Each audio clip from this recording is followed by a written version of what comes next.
동의보감은 내경편 6권, 외형편 4권, 잡병편 11권, 탕핵편 3권, 침국편 1권으로 나뉘어 쓰인 총 25권의 그런 책입니다.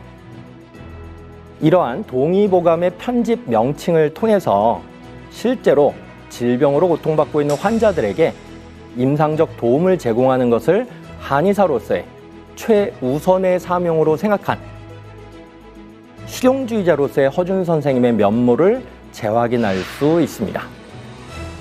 또한 세계보건기구 WHO가 언급한 건강의 정의, 신체적 측면뿐만이 아니라 정신적, 사회적으로도 모두 좋은 상태라야 진정으로 건강한 것이라는 점을 17세기 초반에 이미 깨달은 동의보감의 의학적 선견지명은 세계 의학사적으로도 매우 중요하다고 볼 수 있는 것이죠. 동의보감에서 이 보감은 보배스러운 거울, 그러니까 모든 것에 귀감이 된다는 그런 의미입니다. 그럼 동의는 뭘까요? 당연히 동쪽의 의학이라는 뜻이잖아요. 쉽게 생각하면 되는데 사실은 더 깊은 뜻이 있습니다. 동의보감 이전에 사실 조선에는요, 동의라는 말이 없었어요. 그러니까 허준은 동의라는 용어를 사용하면서 우리나라만의 독자적 의학이 꽃 피웠음을 천명한 것이죠. 저는 동의보감 전체에 담긴 병을 바라보는 관점을 들고 싶습니다. 동의보감에서는 몸의 균형이 깨졌을 때 인간에게 병이 찾아온다고 보는데요. 사실 이러한 균형의 문제는 현대심리학에서도 주목하는 그런 부분이죠. 금메달을 딴 선수가 대성통곡하는 경우도 있죠. 너무 기쁜 감정을 느끼는 걸 반대로 우리가 슬플 때 표현하는 행동으로 표현하는 경우를 말합니다. 심리학에서는 이걸 호메오스태시스, 우리말로 항상성이라고 하는데요. 반대의 행으로 정서적 균형을 맞추려고 한다는 거죠. 동의보감에서도 현대심리학이 굉장히 중요하게 강조하는 이 균형의 중요성을 강조했다는 점, 놀랍죠?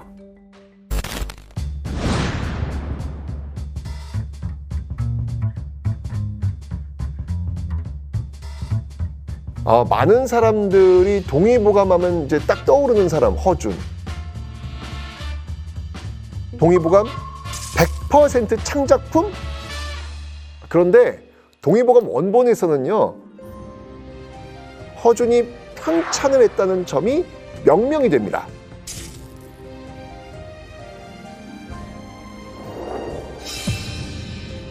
기존에 있었던 의학 지식들 집대성해서 만든 책입니다. 실제 굉장히 많은 부분들을요, 중국의 의서의 내용을 토대로 해서 정리를 합니다. 물론 그렇다고 해서요, 허준의 노고가 결코 적다, 이렇게 볼 수는 없습니다. 동의보감은요, 정말 허준의 노력과 집념이 없었다면요, 절대로 만들어질 수 없는 책이었다, 이거는 분명합니다. 그리고 드라마 허준, 줄을 서시오, 이 대사가 제일 먼저 생각이 납니다. 그런데 실제 허준 선생님은 이렇게 줄을 서서 환자를 보는 사람은 아니었다는 거죠. 내의원에 소속되어 있어서 대부분 왕실 사람들을 봤고요. 대신들이 병을 고쳐달라는 청탁도 잘 들어주지 않았던 인물이라고 합니다. 허준 선생님뿐만이 아니라 동의보감에 대해서도 가짜 뉴스들이 꽤 많이 유포되어 있습니다. 그 중에 하나가 투명인간이 되는 법. 그런데 한번 생각을 잘 한번 해보세요. 철저한 실용정신에 입각한 동의보감에 투명인간이 되는 법이 나올까요? 이건 사실 동의보감에 나온 은형법이라는 것의 뜻을 아주 잘못 해석한 것인데요.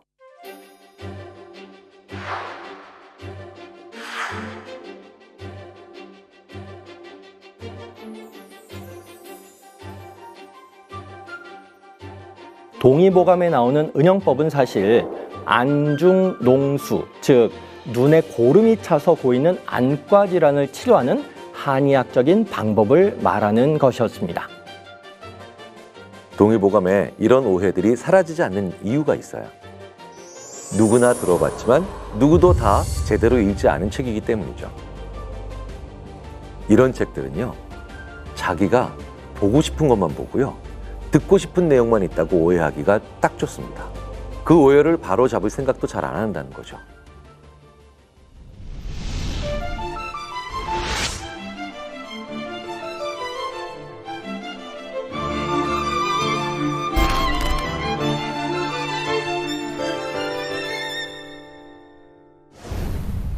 (2009년 7월 30일) 서인도 제도.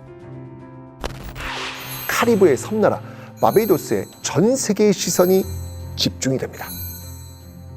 유네스코 세계기록유산 국제자문위원회가 사상 최초로 의학서를 세계기록유산으로 등재하기로 결정한 겁니다.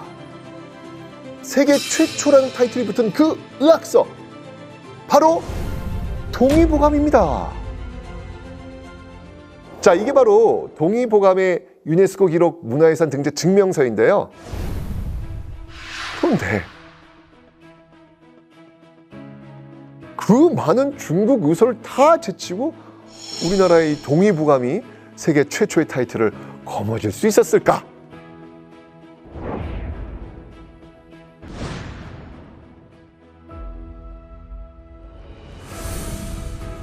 동의보감은요, 정말 다양한 측면에서 높은 점수를 받았다고 합니다.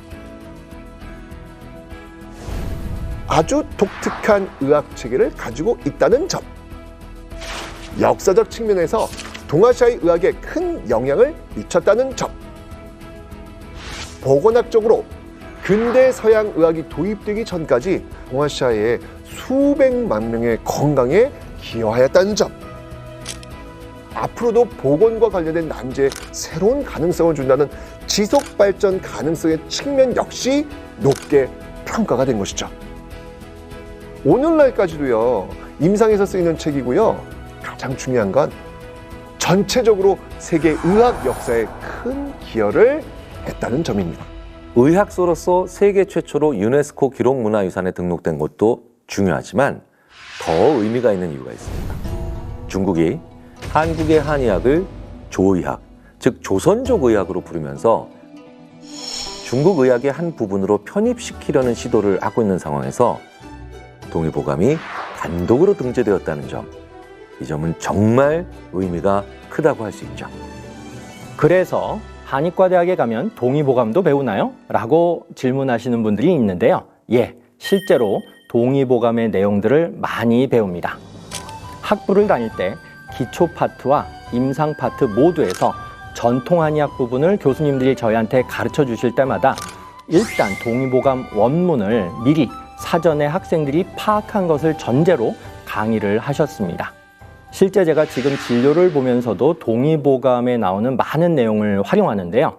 특히 소아 청소년들의 각종 호흡기 증상 개선에 도움이 되는 한약재 5가지를 임상에서 아주 많이 활용하고 있습니다. 모두 현대과학적 근거를 갖춘 항바이러스 한약이기도 합니다. 길경은 우리가 흔히 알고 있는 도라지라고 할 수 있는데요. 동의보감에서 길경은 폐와 기관지에 사용하는 약물로 기록되어 있습니다.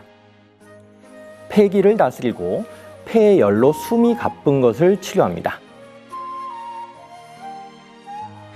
가루로 만들어서 복용할 수도 있고 항염증 작용이 있는 다른 약재인 감초와 같이 달여서 복용하기도 합니다.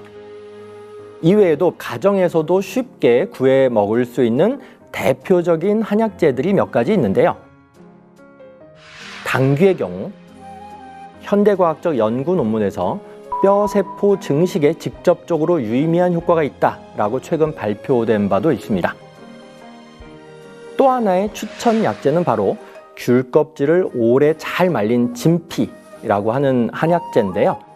만성적인 식욕부진과 함께 나타나는 소화기계 허약아들 치료에 많은 도움이 되고 있습니다. 그래서 최근 서양의학계에서도요, 이 동양의학과 한의학에 큰 관심을 보인다고 하네요. 그 이유가 뭔지 아세요? 그러니까 서구에서는요, 마약성 진통제 사용과 그로 인한 부작용 사례들이 사회 문제라고까지 비하되고 있는 그런 실정이거든요. 그런 진통제의 그 오남용 등의 해법을 동의보감을 비롯한 그 한의학에서 찾으려는 노력을 하고 있기 때문입니다. 동의보감을 현대 과학으로 재해석하기 위해서 세계 각국과 공동 연구가 이루어지고 있는 것이죠.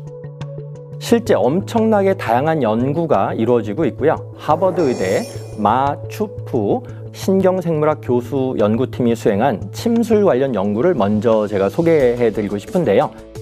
이 논문은 최근에 네이처지에 실리기도 했습니다. 경혈을 침으로 자극하면 어떤 신호 경로를 거쳐서 염증이 완화되는지 객관적으로 확인을 하였는데요. 급성 전신성 염증, 일명 사이토카인 폭풍도 침술을 활용해서 치료할 수 있을 것으로 기대가 되고 있습니다. 앞으로 꾸준한 연구를 통해서 치료법이 꼭 개발됐으면 하는 그런 개인적 바람이 있습니다.